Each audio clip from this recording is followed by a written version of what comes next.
नमस्कार दोस्तों, मैं आप सबका स्वागत करता हूं समर्थ क्लासेस के यूट्यूब चैनल। वो समर्थ क्लासेस जो आपको बनाएगा हर एग्जाम के लिए समर्थ। तो दोस्तों, हमारा चल रहा था मेवाड़ का इतिहास। मेवाड़ के इतिहास में हम कहाँ तक पहुँचे? महाराणा कुंभा। तो शुरुआत करते हैं हम आज की क्लास की। हम पढ़ रहे थे महाराणा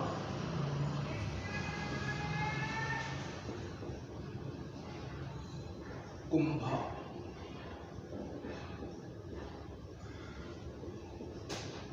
क्या पढ़ रहे थे? महाराणा कुंभा। महाराणा कुंभा 1433 से 1468 ईस्वी तक शासक। अब महाराणा कुंभा को किस तरह पढ़ा? महाराणा कुंभा पूरे मेवाड़ वंश में ऐसा टॉपिक है जिसके लिए बच्चे सबसे ज़्यादा परेशान हो जाते हैं। क्यों? क्योंकि इसमें चीज़ें इतनी ज़्यादा है कि उनको याद कैसे रखा जाए।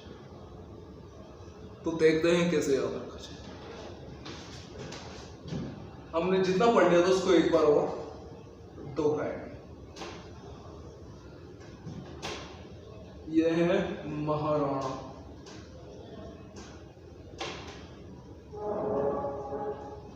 कुंभा। सबसे पहले क्या हुआ? 1433 ईस्वी में शासक बने।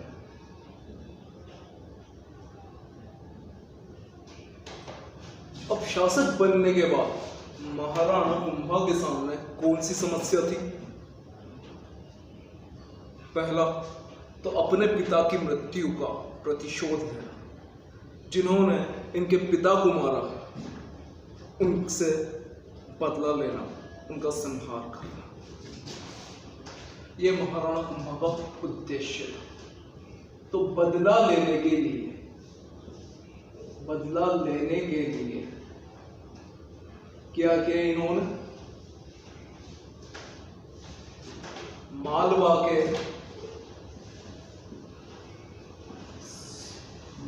के सुल्तान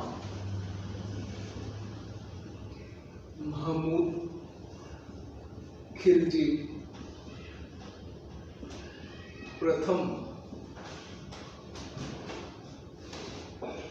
से पहले तो इन्होंने विनती की कि जो भी कि चाचा मेरा और महपा पवार को लौटा दे।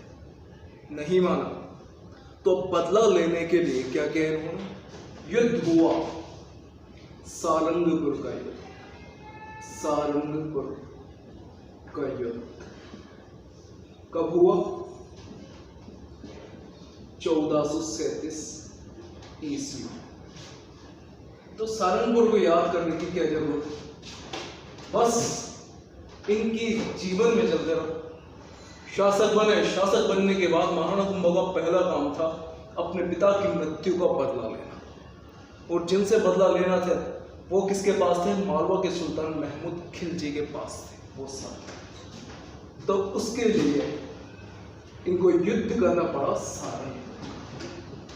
कब? 1437 ईस्वी। क्या किया इन्होंने? जीत गए और चाचा मेरा व महपा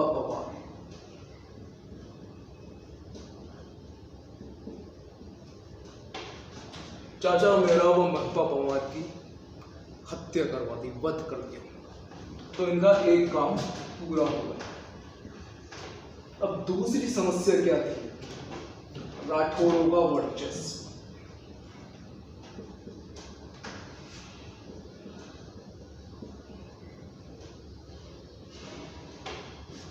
राठौड़ों का वर्चस्व इतना बढ़ गया था मेवाड़ में कि जो सिसोदिया सरदार थे वो सारे परेशान हो गए थे।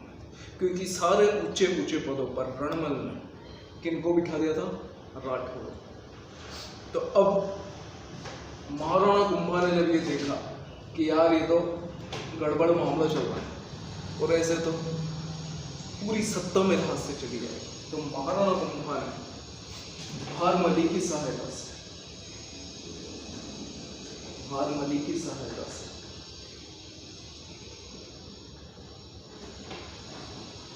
रणमल की हत्या करवा।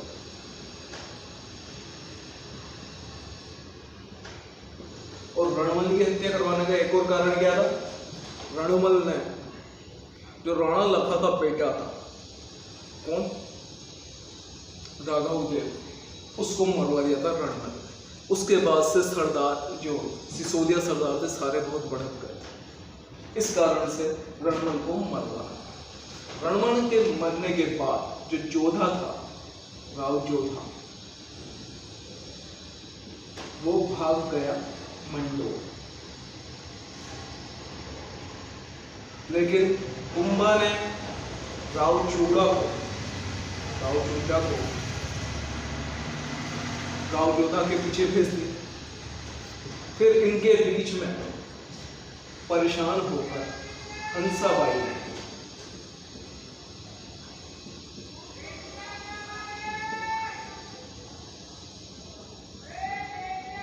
संधि करवाई। कौन सी संधि करवाई?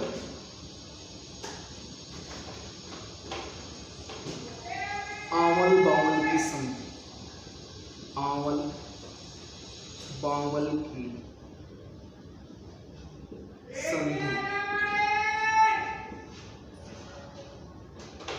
कहाँ हुई थी? ये सोजत पाली में।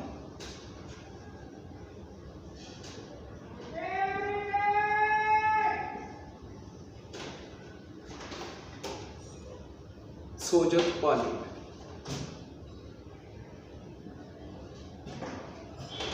ये कब मरवाया था? 1438 ईस्वी।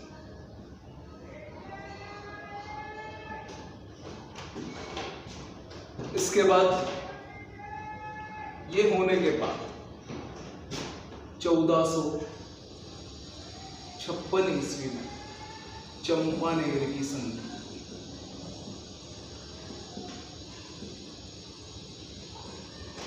जिसमें मालवा और गुजरात के बीच।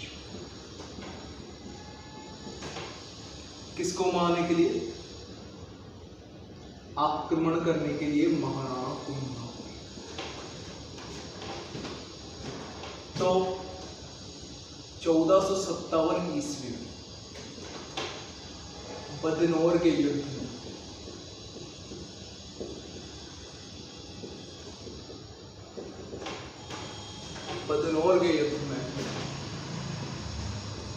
महाराणा कुंभा ने किसको? महमूद खिलजी प्रथम और कौन? कुतुबुद्दीन शाह। ये कहां का था? गुजरात। और ये मालवा पराजित किया।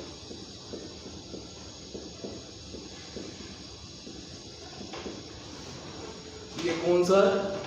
बदनौर का। तो अब महत्वपूर्ण बातें कौन कौन सी हैं जानने के लिए महाराणा कुंभा में। ये तो हमने जो पिछली क्लास में पढ़ लिया था, उसका सिर्फ एक नजारा देखा। यहां से शुरू होता है। 1433 में महाराणा कुंभा शासक बन गए। इनके सामने दो समस्याएं थी। कौन कौन सी?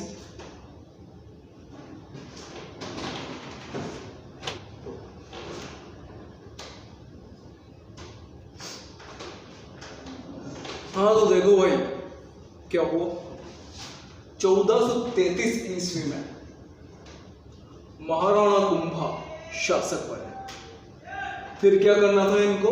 इनके पिता की मृत्यु का बदला लेना था। अपने पिता की मृत्यु का बदला लेने के लिए इनको युद्ध करना पड़ा। किससे? मालवा के सुल्तान महमूद खिलजी से। तो मालवा का सुल्तान था महमूद खिलजी। अपने बदले को लेने के लिए ये युद्ध किया इन्होंने। वो युद्ध कहलाया सारंगपुर का युद्ध। कब हुआ? 1437 ईस्वी में शासक बनने के 4 साल बाद फिर चाचा मेरा और महपा पमाद को मार दिया। यहां पर एक कहानी खत्म हो गई। सिंपल, शासक बने, सारंगपुर का युद्ध हुआ, फिर अपना बदला पूरा करा चाचा मेरा और महबूबा पमाद को मारकर, सब शांति से। लेकिन अब एक और समस्या पैदा हुई राणा कुंभा के जीवन कि राठौड़ों का प्रभाव रणमल के कारण बढ़ता जा रहा। अब उस प्रभाव को रोकने के लिए इनको चाल चलनी पड़ी। तो चाल चलकर इन्होंने जो दासी थी भारमली, इस दासी भारमली की सहायता से रणमल की हत्या करवानी पड़ी। ये काम कब हुआ? 1438 ईस्वी में, 1 साल बाद ही। मतलब ज्यादा इनको टाइम नहीं मिला, क्योंकि टाइम था ही नहीं, शासक बने थे, पूरा प्रशासन संभालना था। 1438 ईस्वी में भारमली की सहायता से रणमल की हत्या हो गई। रणमल की हत्या होने के बाद क्या हुआ? रणमल का पुत्र था राव जोधा। राव जोधा यहां से भाग गया मंडोर। तो राणा कुंभा ने राव चूंडा को पीछे भेज दिया, मंडोर भेज दिया। अब राव जोधा जब भागते भागते थक गया तो वो अपनी बुआ हंसाबाई के पास गया और उनसे कि मैं तो भागते भागते थक गया हूँ, मुझे आराम चाहिए, मैं सब कुछ भूलने को तैयार। तो भैया संधि हो गई और हंसाबाई का सम्मान करते थे महाराणा कुंभा, तो संधि हो गई। कहाँ पर हुई? पाली में। पाली, सोजत पाली में बैठे भैया। सोजत पाली में बैठकर हुई आमल पामल की संधि। इस संधि में क्या हुआ? समझौते में क्या हुआ? कहा कि देख बेटा, ये तेरा राज्य मारवाड़ और ये मेवाड़, इसकी ये सीमाएं हैं, हम इसमें छेड़खानी नहीं करेंगे। और क्या हुआ? राव जोधा की पुत्री थी श्रृंगार देवी। श्रृंगार देवी की शादी करवा दी। किससे? राणा कुंभा के पुत्र रायमल के साथ। तो ये समस्या भी समाप्त हो गई। तो ये वाला जो मैटर था, ये पूरा यहां पर समाप्त हो गया। फिर ये जो था कहाँ गया? मालवा का सुल्तान महमूद खिलजी, इसको क्या करा था? 6 महीने कैद में रखा और 6 महीने बाद छोड़ा था, तो ये गुस्से में था। दूसरा, इन्होंने एक काम करा था। एक था नागौर का शासक, नागौर का शम्स खां।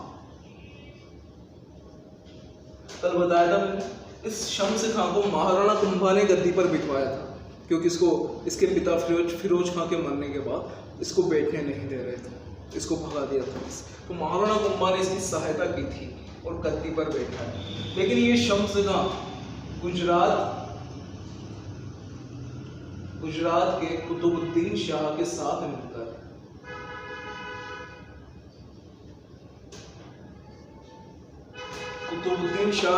मिलकर महाराणा कुंभा के खिलाफ करने लग गया साजिश। तो महाराणा कुंभा ने इसको भी, भाई निकल तू बेटा, हो गया तेरा काम। इन दोनों को बहुत बुरी तरह से पराजित किया। पराजित करने के बाद गुजरात की सेना हार गई। तो भैया ये कुतुबुद्दीन शाह भी गुस्से में था। तो क्या करा? मालवा और गुजरात दोनों ने चंपानेर में एक संधि की 1456 में, कि हम दोनों मिलकर, अकेले अकेले हम नहीं हरा पा रहे हैं, लेकिन साथ मिलकर, जैसे फिल्मों में होता है ना कि 2 गुंडे होते हैं, वो हीरो को हराने के लिए साथ में मिल जाते हैं और फिर हीरो को हराने की कोशिश करते हैं। तो इन्होंने भी वही करा। सो दोनों साथ में मिलकर और आक्रमण करा महाराणा कुंभा पर। लेकिन महाराणा कुंभा कौन से काम थे? वो इनके भी बाप थे। तो उन्होंने 1457 में बदनौर के युद्ध में, इसको बैराटगढ़ का युद्ध भी कहते हैं, बैराटगढ़ का युद्ध, इस युद्ध में इन दोनों को बुरी तरह पराजित किया। तो यहाँ वहाँ इनकी पिक्चर पूरी तरह से खत्म हो गई और यहाँ महाराणा कुंभा का काम भी खत्म हो गया। यही थे महाराणा कुंभा के जो मुख्य युद्ध हैं, जो परीक्षा के लिए आपको याद करना आवश्यक है। देखो कितनी डिटेल है, लेकिन अगर हम क्रम से चलें कि क्या क्या हुआ, एक बात ध्यान से सुनना, जो भी घटनाएं होती है हमारी जिंदगी में, जो भी घटनाएं होती है उनके पीछे एक एक कारण होता है। अगर हम क्रम के साथ साथ उसको समझते रहें, जैसे कि बच्चा बड़ा होता है, फिर स्कूल में जाता है, फिर कॉलेज में जाता है, ऐसे क्रम चलता रहता है, फिर नौकरी लगता है, तो ये क्रम हमारे समझ में आता है। तो उसी तरह क्रम से कि 1433 में शासक बने, फिर क्या हुआ, फिर इनके जीवन में समस्याएं क्या थी, तो वो समस्याएं दो थी। एक, बदला लेना था अपने पिता की मृत्यु का, दूसरा जो राठौड़ों के वर्चस्व था उस पर अपना शासन कायम करना था। तो ये दोनों समस्याएं हल हुई, लेकिन ये दूसरी समस्या जब हल हुई तो इससे एक और समस्या निकली राव जोधा की। लेकिन किसी भी तरह ये हंसाबाई ने, महाराणा कुंभा की दादी ने संधि करवाकर ये समस्या भी हल करवा दी। यह समस्या हल हुई थी कि ये मालवा और गुजरात ये दोनों फिर से अलग हो गए। तो महाराणा कुंभा ने अंत में इनको निपटा दिया। तो यह था सीधा सा काम।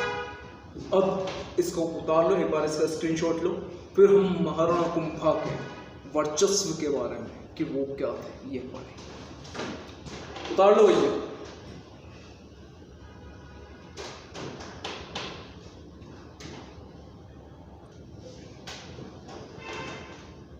हाँ तो दोस्तों, हमने महाराणा कुंभा के बारे में जितना भी देखा, अभी ये तो सिर्फ ट्रेलर था। अगर कहा जाए कि मेवाड़ वंश में जो सबसे न्यू कहते हैं कि हर विद्या में पारंगत, हर क्षेत्र में उन्नत, तो वो सिर्फ महाराणा कुंभा थे। इनके लिए ये कहा जाता है कि इनमें जैसे कहते हैं कि बप्पा रावल की ताकत और जो राणा लाखा थे उनका कला प्रेम दोनों विद्यमान थे।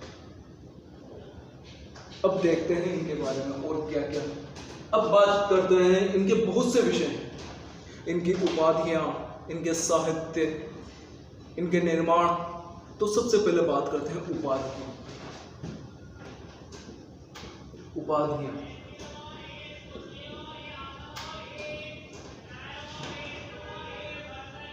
किनकी? महाराणा कुंभा।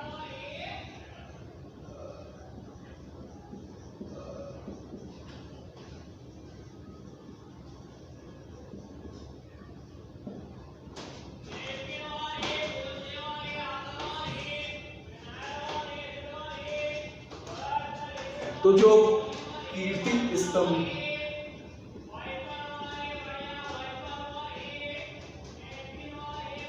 प्रशस्ति है और साहित्यिक ग्रंथ है,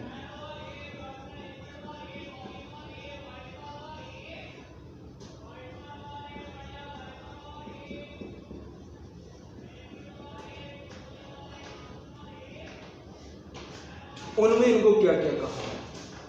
सबसे पहले तो उपाधियां क्या होती है। किसी को उपाधि हम किस कारण से देते हैं? जैसे किसी व्यक्ति ने कोई काम किया, अब उसके उस काम से प्रसन्न होकर हमारे मन में उसका कुछ सम्मान करने के लिए कोई उपाधि आती है कि ये तो इस उपाधि के लायक है, तो हम उसको वो उपाधि देते हैं। किस कारण से? काम की वजह से। तो अगर हमको वो काम याद हो जाए तो क्या हमको ये उपाधियां याद करने की जरूरत रहेगी? देखते हैं। महाराणा कुंभा जैसा कि हमने देखा तो उन्होंने अपने आसपास के सारे राज्यों पर और जितने भी राजा थे वो उन सब पर वर्चस्व स्थापित कर रखा और वह वर्चस्व के कारण वह राजाओं के भी राजा थे। इस कारण से उनको महाराजा धीराज कहते थे। महाराजा धीराज राजाओं के भी राजा। इसके अलावा आसपास के क्षेत्र के जितने भी राजा थे उन सब पर इनका अधिकार था। इस कारण से इनको महाराणा कहा गया। महाराणा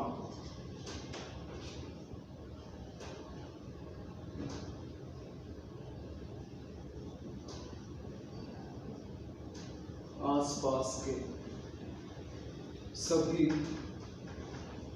राजाओं पर वर्चस्व होने के कारण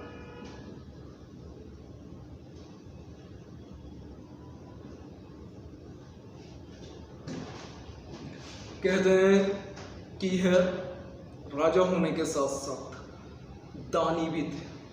ये विद्वानों को दान देते थे, गरीबों को दान देते थे, असहायों को दान देते थे। तो दान में भी इनको सर्वश्रेष्ठ बताया, इसलिए इनको कहा गया दान गुरु।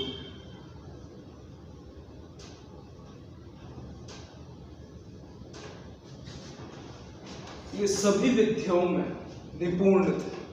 जितनी भी विद्याएं हों, जितने भी क्षेत्र हों, सभी में महाराणा कुंभा निपुण थे। इस कारण से इनको कहा गया परम गुरु।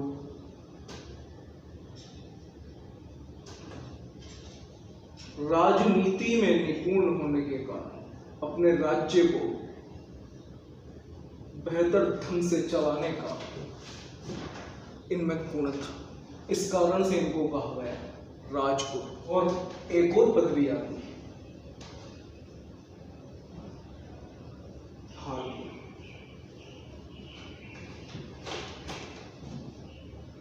इन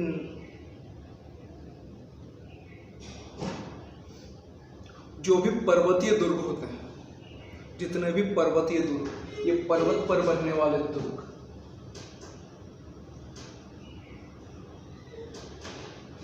उन पर अधिकार होने के कारण पर्वतीय दुर्गों पर अधिकार होने के कारण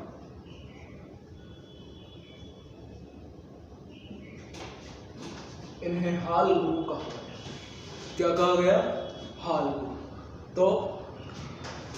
तो जो महाराणा कुंभा राजाओं के भी राजा थे, इसलिए महाराजा धीराज सभी राजाओं के क्षेत्र पर इनका वर्चस्व था, आसपास के जितने भी राजा थे, इसलिए ये महाराणा कहला। दान में ये सर्वश्रेष्ठ थे। ये विद्वानों को दान देते थे, जो कला प्रेमी होते थे उनको दान देते थे, जो गरीब होते थे, असहाय होते थे, सभी को दान देने के कारण दान गुरु। सभी विद्याओं में निपुण होने के कारण सभी विद्याओं में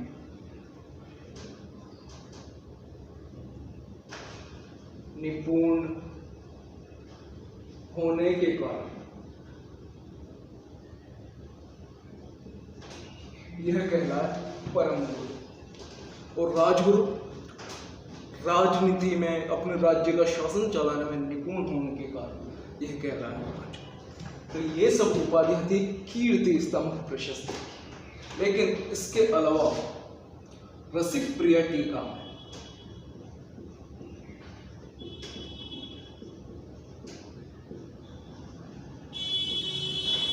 इनके लिए और भी कहा गया टीका। रसिक प्रिय टीका जो इनकी किताब है, अभी ये देखेंगे इन्होंने ये किताब भी क्यों लिखी। तो रसिक प्रिय टीका में इनको और भी बहुत कुछ कहा है। देखिए हमने क्या किया जाना, सभी राजाओं के राजा, सभी राजाओं पर वर्चस्व रखने की क्षमता थी इनमें। दान में ये सभी में उचित है तो दान गुरु, सभी विद्याओं में निपुण होने के कारण परम गुरु, और राजगुरु राजनीति में दक्ष होने के कारण, राजनीति में दक्ष होने के कारण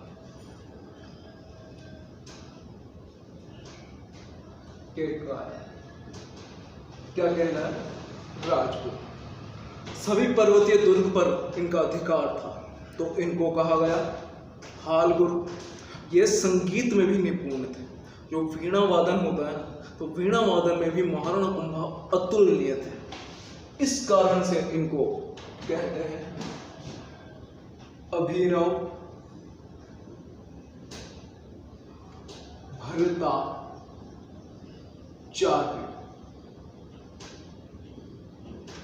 इस कारण से संगीत प्रेमी होने के कारण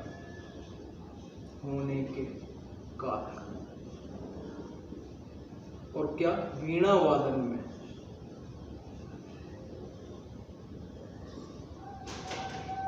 श्रेष्ठ थे। ये जो अभिनव भट्टाचार्य है ना, यह इनकी प्रमुख उपाधि है जिसे याद रखना आवश्यक।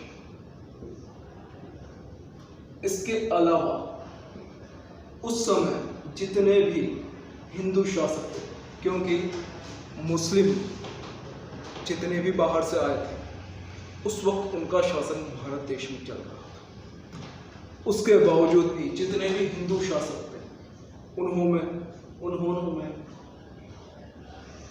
सबसे श्रेष्ठ होने के कारण इनको हिंदू सुल्तान कहा गया। किन्होंने? मुस्लिम शासकों द्वारा दी गई उपाधि। मुस्लिम शासकों द्वारा दी गई उपाधि हिंदू सुल्तान। इनको सभी नरों में श्रेष्ठ कहते थे, इसलिए यह नरपति थे। घोड़ा चलाने में, अश्व चलाने में इनके बराबर कोई भी नहीं था, इसलिए इनको अश्वपति भी कहते थे।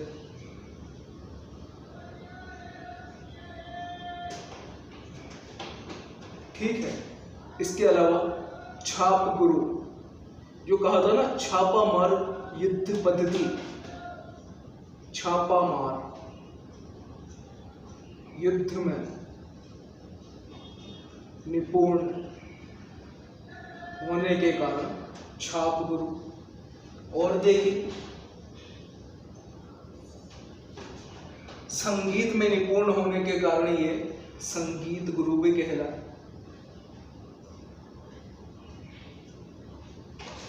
अब एक बात देखिए, जो छाप गुरु युद्ध में, तो वो युद्ध में भी निपुण होगा।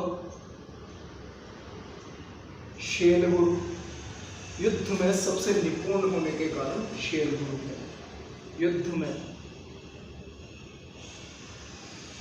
सबसे निपुण।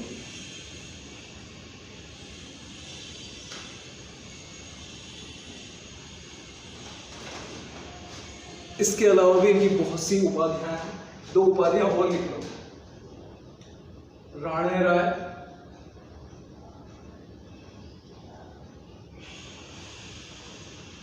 राव राय। मतलब जितने भी राणे थे, जितने भी राव थे, उनमें ये सबसे सर्वश्रेष्ठ। मतलब महाराणा कुंभा ऐसा कोई गुण नहीं जो इनमें ना हो। सभी विद्याओं में निपुण, सभी गुणों में निपुण, बुद्धि में, कौशल में, युद्ध विद्या में, राजनीति में, सब में। तो मतलब आपको सच बताऊं तो इनकी उपाधियां याद करने की जरूरत नहीं है। कोई सी भी उपाधि आ जाए महाराणा कुंभा को टिक कर तो रहेंगे।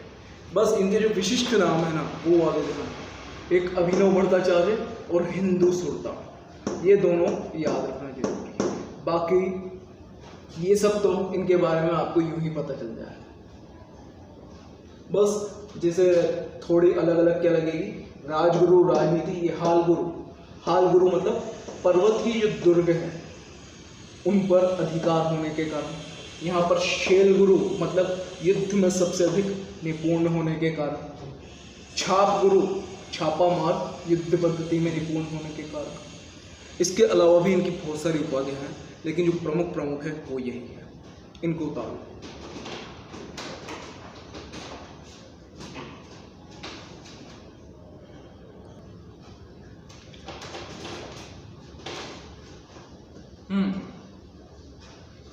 तो जो महाराणा कुंभा थे ना, महाराणा कुंभा ने अपने समय टोटल चित्तौड़ में 84 दुर्ग है। चित्तौड़ में मतलब पूरे मेवाड़ 84 दुर्ग है। उनमें से 32 दुर्गों का निर्माण, 32 दुर्गों का निर्माण अकेले महाराणा कुंभा ने किया। मेवाड़ में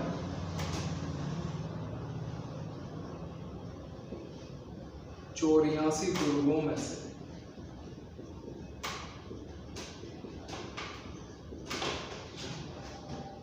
32 दुर्गों का निर्माण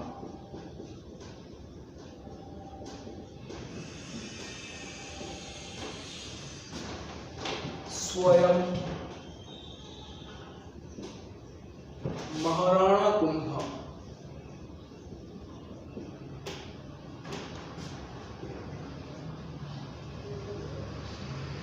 ने करवाया।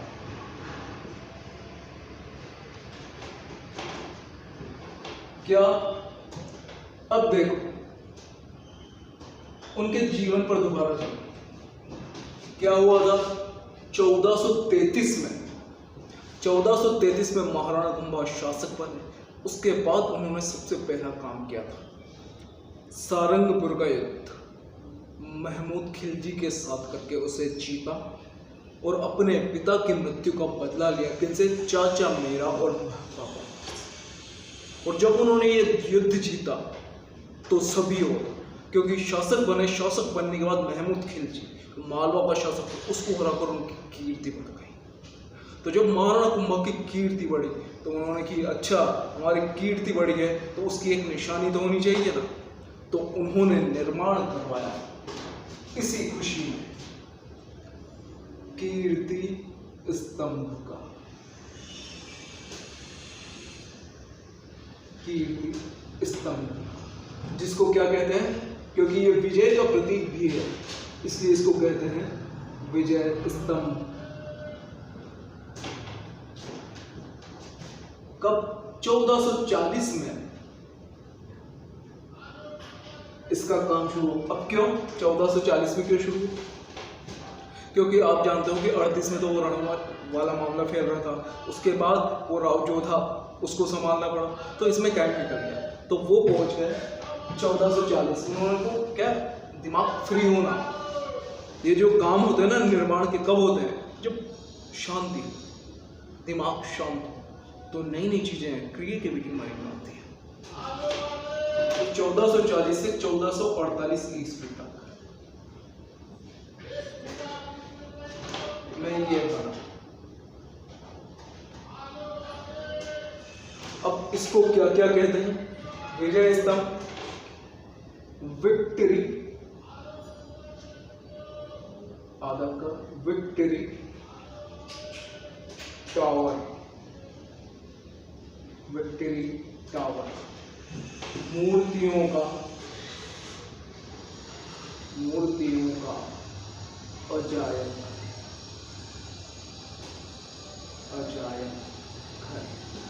क्या है ना, जो कीर्ति स्तंभ बना हुआ है ना, ये कीर्ति स्तंभ, ये कितना है? पहले तो 9 मंजिल, 9 मंजिल है।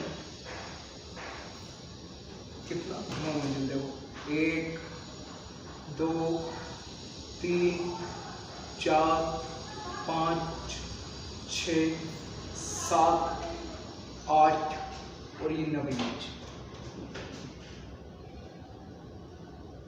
इसकी ये टोटल लंबाई है 122 फीट के लगभग, और जो इसकी ये चौड़ाई बताते हैं यह 30 फीट बताई जाती है। ठीक है ना। तो अब ये कीर्ति स्तंभ पर इतनी सारी मूर्तियां बनी हुई है, इतनी सारी मूर्तियां बनी हुई है भगवानों की, कि उसको मूर्तियों का अजायब घर मतलब म्यूजियम, म्यूजियम क्यों? क्योंकि भगवानों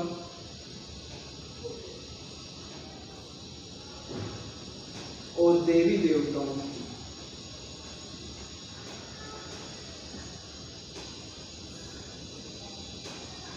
बहुत सी मूर्तियां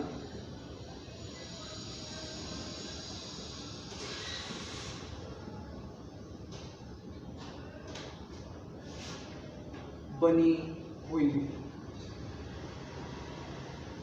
इसलिए एक है डॉक्टर गड्स,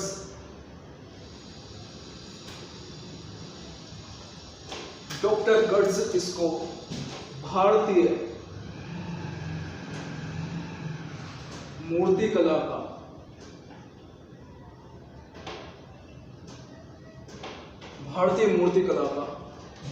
विश्वकोश कहते हैं।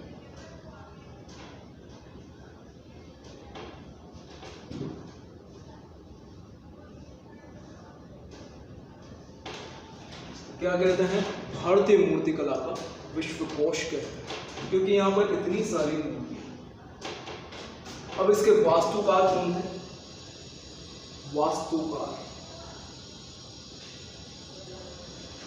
वास्तुकार का नाम था चेता,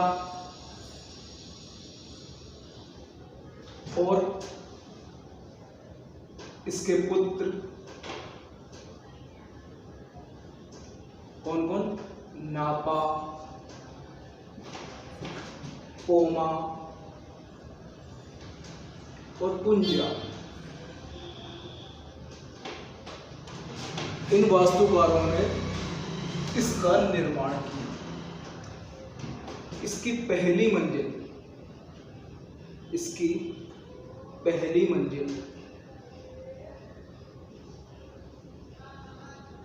भगवान विष्णु को समर्पित है।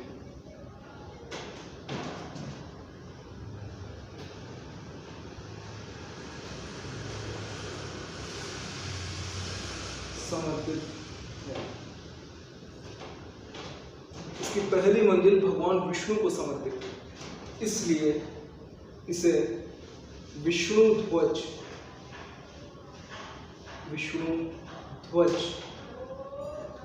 भी कहते हैं।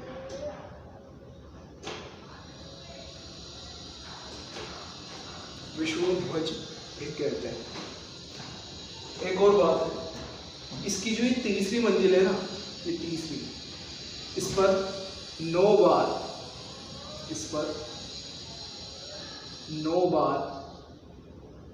अल्लाह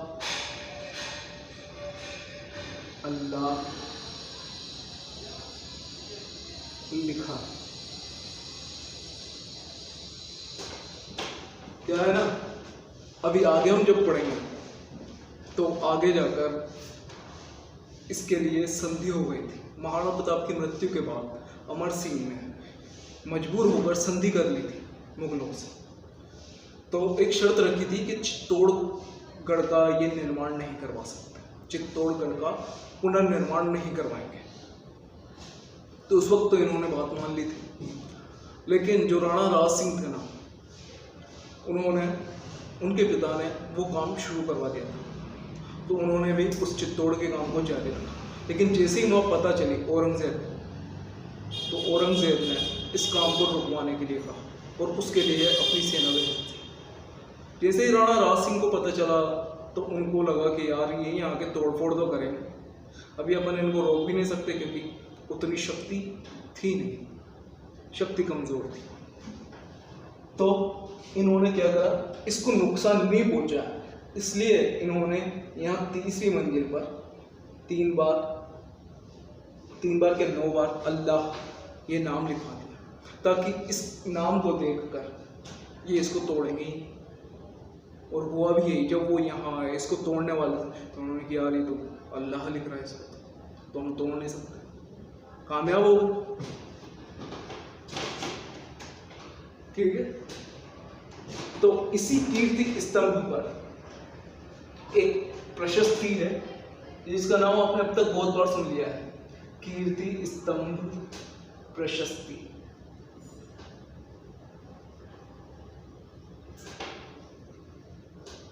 जिसको लिखने की शुरुआत की थी, रचना की अत्रि भट्ट ने, लेकिन पूर्ण की बीच में क्या है, अत्रि भट्ट निकल दिए थे भैया, यानी इस संसार को छोड़कर निकल दिए। तो पूर्ण की इनके पुत्र महेश भट्ट ने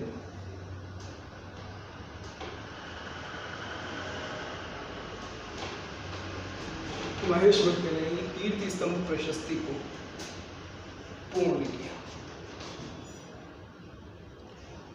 तो यह है कीर्ति स्तंभ के बारे में, इसको उतार दीजिए, फिर इससे अधिक डिटेल इसके बारे में हम पढ़ते हैं कल्चर। इसको उतार लीजिए।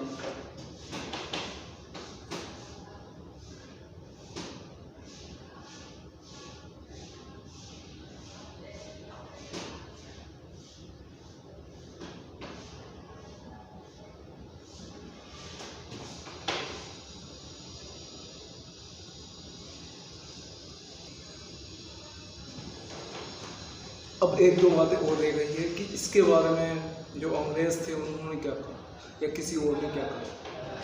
तो जो कर्नल टोड थे ना, कर्नल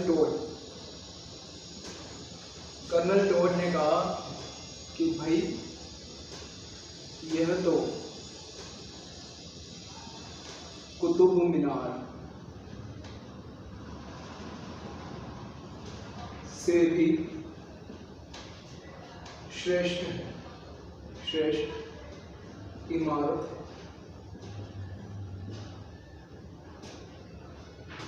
और फर्ग्यूसन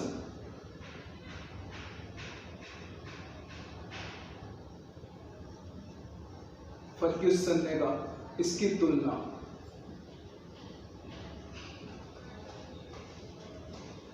रोम के टार्जन से।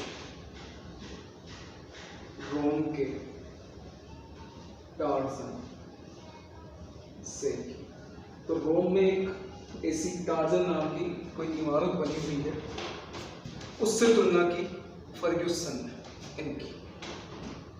तो ये हो गया पूरा।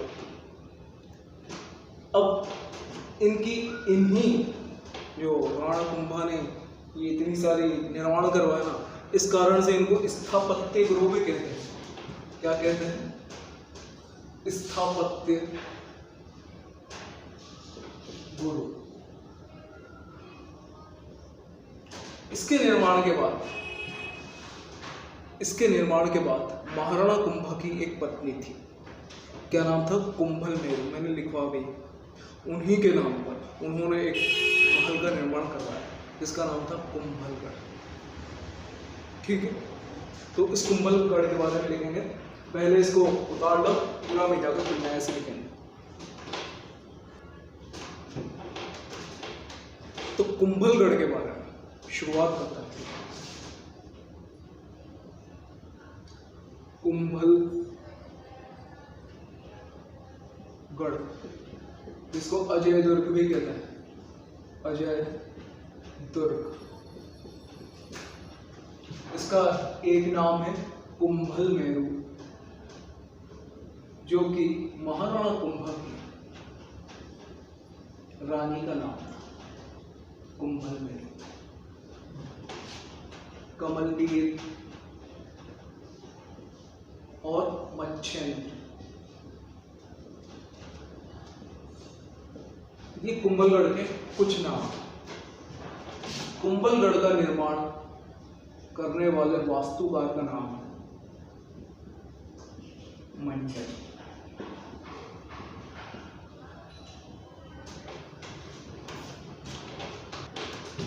कुंभलगढ़ का निर्माण 1443 में शुरू हुआ और 1456 में खत्म हुआ।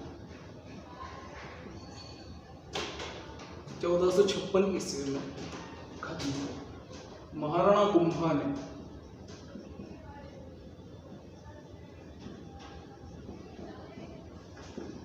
इस दुर्ग का निर्माण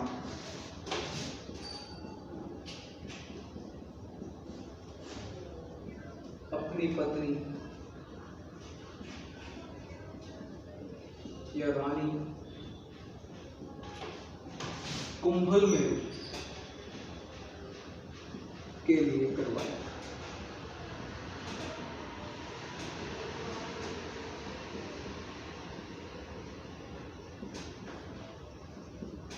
कुंभलमेरु के लिए करवाया और कहां पे करवाया? अरावली की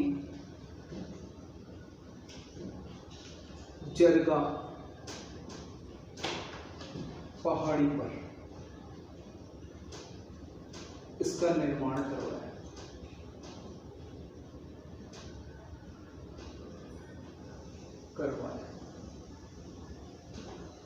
इसमें मेवाड़ की एक आंख भी है। मेवाड़ की आंख, जिसको क्या कहते हैं? कटारगढ़। कुंभलगढ़ के अंदर, कुंभलगढ़ के अंदर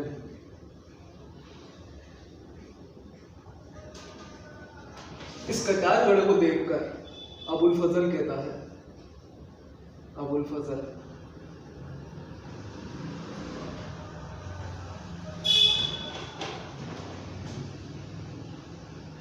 यदि इसे नीचे से ऊपर तक सिर उठाकर देखो, सिर उठाकर देखो तो सर की पगड़ी ही नीचे गिर जाए, सर की पगड़ी नीचे गिर जाए।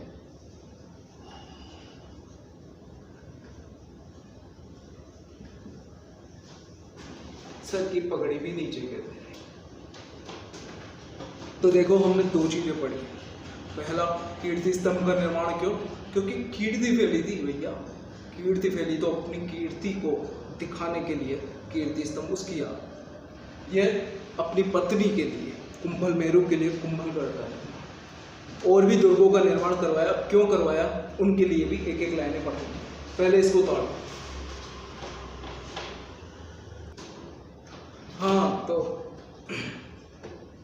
अब महाराणा कुंभा ने अपने वर्चस्व को और बढ़ाने के लिए और दुर्गों का निर्माण भी करवाया। जैसे महाराणा कुंभा ने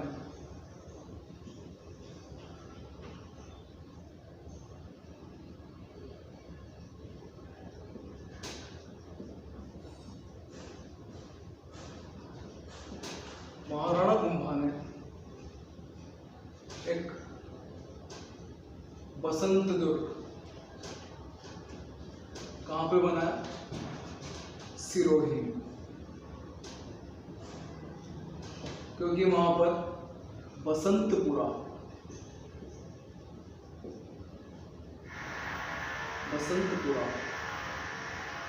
गांव बसाया था। यह गांव भी महाराणा कुंभा ने ही बसाया था। तो इस बसंतपुर की मां की देखरेख के लिए, वहां की रक्षा के लिए उन्होंने वहां पर एक बसंत दुर्ग भी बनवा दी। कहां पर? सिरोही में। तो वहीं सिरोही में अचलगढ़ का दुर्ग,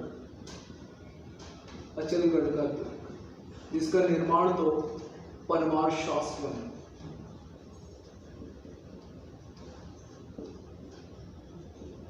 निर्माण करवाया,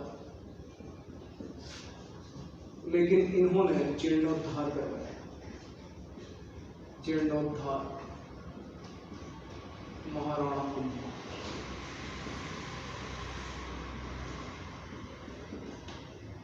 यहाँ पर अचलेश्वर महादेव का मंदिर है। महादेव का मंदिर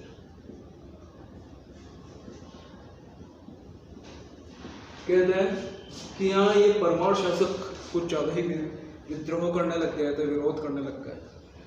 तो कुंभा आए, पहले तो इनको हराया, फिर इनके सब जो भी थे दुर्ग वगैरह सब पर अधिकार कर लिया। फिर देखा इन्होंने यार इन्होंने तो दुर्ग की क्या हालत कर रखी है, तो महाराणा कुंभा ने इन दुर्ग को बनवा दिया और वहां पर जो अचलेश्वर महादेव का मंदिर है उसका भी जीर्णोद्धार करता है। इसके अलावा जो मेर जाति थी ना, मेर जाति पर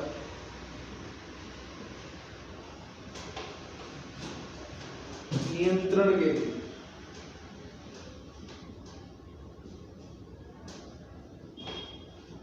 बैराट दुर्ग,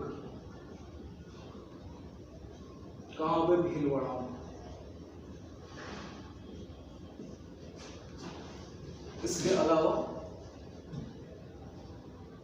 ये यही बदनौर यहीं पे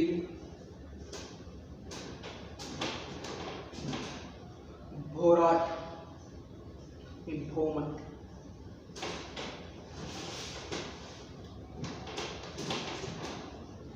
भोमट, बाड़मेर,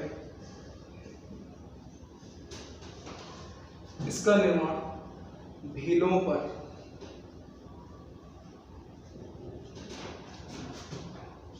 अंकुश रखने के लिए,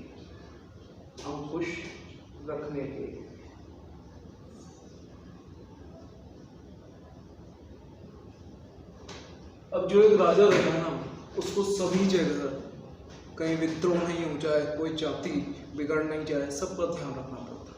तो भील जाति पर नियंत्रण के लिए बाड़मेर में भोमट का दुर्ग बनवाया, वहीं मेर जाति पर नियंत्रण के लिए भीलवाड़ा बैराट का दुर्ग बनवाया।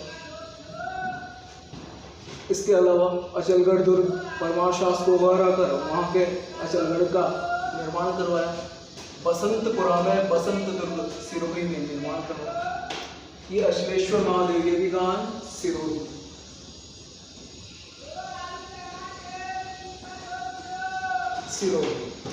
अब मंदिर निर्माण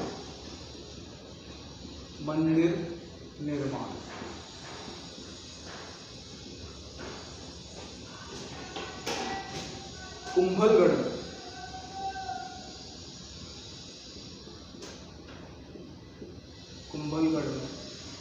कुंभ श्याम मंदिर बनवाया।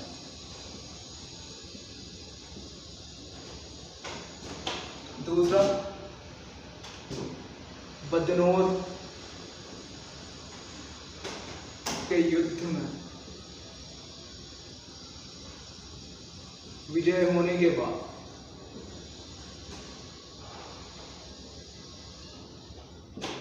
बदनौर के युद्ध में विजय होने के बाद कितना 1457 ईस्वी में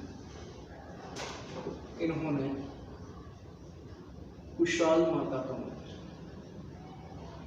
कुशाल माता का मंदिर भी बनवाया। एक और चीज बनवाई चित्तौड़ में श्रृंगार चौरी,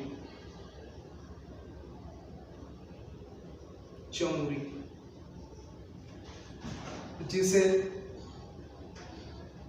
इनकी पुत्री रमाबाई,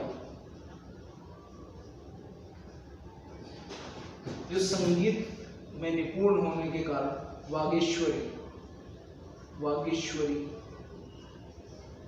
जिसको कहा जाता है रमाबाई, इनकी महाराणा कुंभा की पुत्री।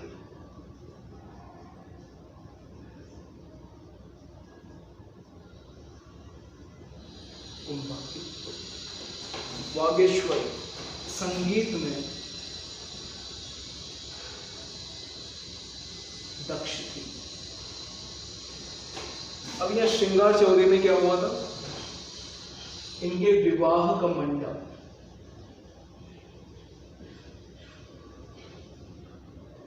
तैयार हुआ था।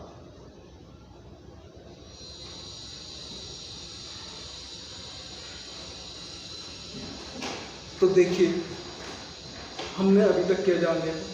उपाधियां देख ली, स्थापत्य देख रहे हैं।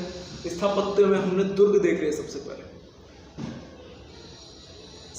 क्या कहते हैं, सारंगपुर के युद्ध में विजय होने के कारण कीर्ति स्तंभ प्रशस्ति, कीर्ति स्तंभ प्रशस्ति, कीर्ति स्तंभ का निर्माण। अब इसको सिस्टम को ध्यान से देखें तो हमने क्या क्या कर लिया है? हमने जान लिया है, तो हमने क्या क्या कर लिया है? हमने देख लिया है। हाँ दोस्तों, हमने कितना जान लिया है? हमने देख लिया है उपाधियां कौन कौन सी थी और किस किस कारण से उनको मिली। हमने देख लिया स्थापत्य में इन्होंने कीर्ति स्तंभ का निर्माण करवाया। क्यों? क्योंकि इनकी कीर्ति फैली थी। अपनी पत्नी के लिए कुंभलगढ़ का निर्माण करवाया। भील जाति पर नियंत्रण के लिए भोमट दुर्ग, मेर जाति पर नियंत्रण के लिए बेराट का दुर्ग, कहाँ? भीलवाड़ा। वहीं अचलगढ़ दुर्ग का जीर्णोद्धार करवाया सिरोही। बसंतपुरा को बसाया तो वहां पर बसंत दुर्ग का निर्माण भी करवा दिया। बात करें मंदिर निर्माण की तो उन्होंने कुंभलगढ़ में कुंभश्याम मंदिर बनवाया। बदनौर के युद्ध में विजय होने के बाद जो 1457 में हुआ था, वहीं पर कुशाल माता का मंदिर बनवाया। एक चित्तौड़ में श्रृंगार चौंगड़ी, जिसको श्रृंगार चौंगड़ी भी कहते हैं, श्रृंगार चौंगड़ी, श्रृंगार चौंगड़ी।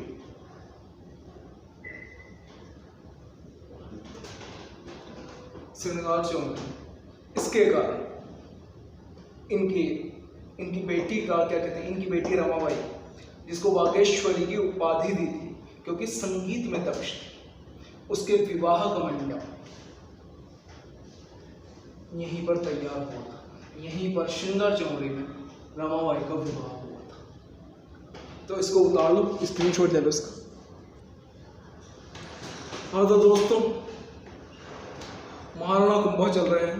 महाराणा कुंभा का हमने सब देख लिया। उनका अभी हमने स्थापत्य कला देख ली है, उनकी उपाधियाँ देख ली, उन्होंने मंदिर निर्माण कौन कौन से कराए वो भी देख लिए। अब उनके बाकी हैं साहित्य ग्रंथ। साहित्य ग्रंथ का उन्होंने कौन कौन सा का निर्माण करा, तो उनके दरबार में कौन कौन से विद्वान थे। बस ये दोनों टॉपिक बाकी रह गए हैं, इसको हम कल देखेंगे। ठीक है? तो मित्रों, अगर आपको क्लास में लगा है कि वाकई में मैंने कुछ पढ़ाया तो मेरा काम पूरा। अब आपका काम है सब्सक्राइब करो और दूसरों को शेयर करो। इसी के साथ धन्यवाद। जय हिंद, जय भारत। फिर मिलेंगे और अपनी तैयारी को वैसे ही भन्नाट तरीके से चलते रहने। धन्यवाद।